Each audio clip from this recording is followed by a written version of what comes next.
Jadi awalnya itu saya di awal Agustus tahun 2021 diminta oleh perwakilan dari DNA Pro untuk membuatkan mereka jingle. Kenapa demikian? Mungkin karena mereka mengetahui saya sering membuatkan lagu untuk orang, karena itu bagian dari jasa yang saya lakukan selain membuat lagu untuk Project Pop. Nah, jadi datanglah mereka dan memintakan saya untuk membuat jingle. Di awal Agustus tersebut, biasanya kalau membuat lagu itu membuat demo dulu. Nah, untuk membuat demo itu saya bukan cuma menawarkan notasi, tapi lirik, ya kan? Liriknya seperti apa? Tentu saja saya harus cari tahu perusahaan yang meminta saya bikin jingle tersebut. Pada saat itu saya mencari infonya, memang di bulan Agustus tersebut info yang menyatakan bahwa DNA Pro adalah sebuah perusahaan yang ilegal atau semacamnya itu tidak ada. Jadi saya rasa saya sama seperti yang lain juga yang tertipu, baik yang invest di situ ataupun di hire jasanya untuk melakukan pekerjaan yang serupa. Kalau dalam hal ini saya adalah membuat lagu. Jadi saya membuat lagunya, saya membuat liriknya. Makanya kalau ada liriknya sepertinya ajakan, itu pun lirik ada prosesnya ya, ada QC-nya. Jadi kalau saya tawarkan lirik seperti ini, DNA Pro pasti akan membenarkan, oh dibikin seperti ini, kata ini diganti. Jadi ya kita bekerja secara profesional aja lah. Jadi keterlibatan saya di sini adalah hanya profesional begitu. Nah, ini yang kemudian pada saat itu ya semuanya berjalan aman-aman saja sampai baru 2 bulan kemarin atau sebulan kemarin ya saya menemukan ada daftar yang saya baca, wah DNA Pro termasuk yang dilarang oleh OJK. Jadi saya berpikir, wah saya sudah punya karya di situ ya. Maksudnya ini apakah ini bisa menjadi sesuatu? Dan benar dugaan saya dibutuhkan untuk hadir dalam pemanggilannya sebagai saksi.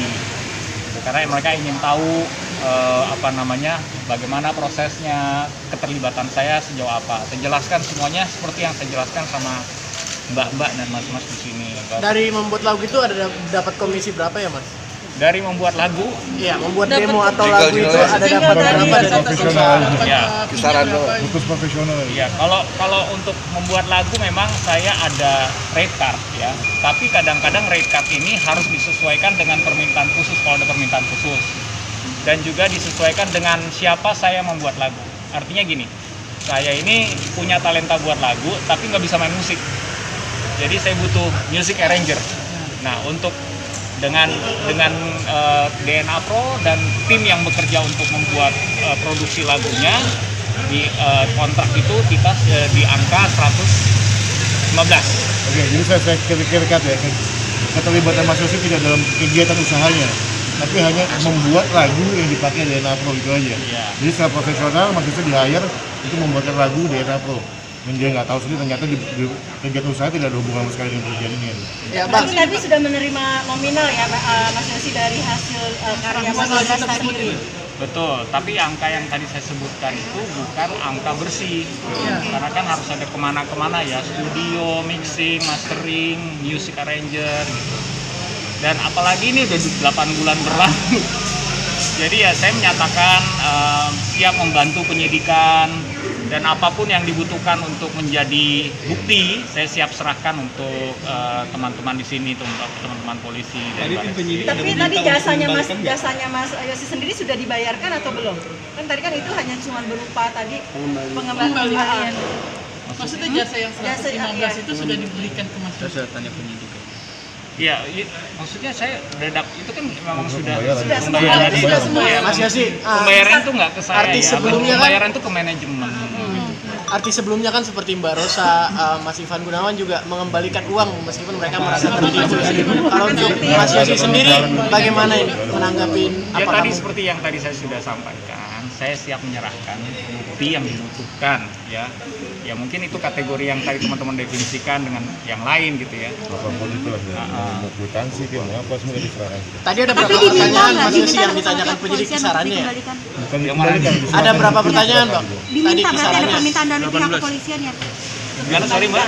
Ada permintaan dari pihak kepolisian untuk mengembalikan Ya sebenarnya kita sama-sama menyepakati karena polisi pun bercerita bahwa siapa aja yang dirugikan, ceritanya juga membuat ya saya mengerti sebagai warga negara yang baik, kita harus bisa mendukung, bersimpati, korban ada yang sampai jual rumah gitu ya, kesulitan semuanya. Jadi ya ini bentuk itikat saya, itikat baik untuk mendukung penyidikan ini, sekaligus siapa tahu juga bisa membantu yang lain yang sudah menjadi korban.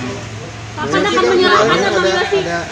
Kapan kembali lagi untuk penyerahan? Dalam 1 minggu ini. Ya. Oke, kita belum tersadarkan ketika DNA Pro ini menjadi ilegal ini sendiri, kapan tepatnya Mas Yosi tahu akhirnya ini menjadi suatu kerugian besar buat Mas Yosi juga? Oh enggak, saya justru saya baca ini. Itu memang sudah ada kasus yang lain yang walaupun beda tapi mirip-mirip gitu kan, apa itu maksud ponzi scheme ya, ya kayak gitu mirip-mirip tapi bukan cuma DNA Pro. Nah saya mulai bertanya-tanya karena bukan DNA Pro yang duluan yang disorot kan, ini jangan-jangan sama nih apa yang saya kerjakan. Pas saya baca tuh ada di informasi, ada listnya, wah ada DNA Pro.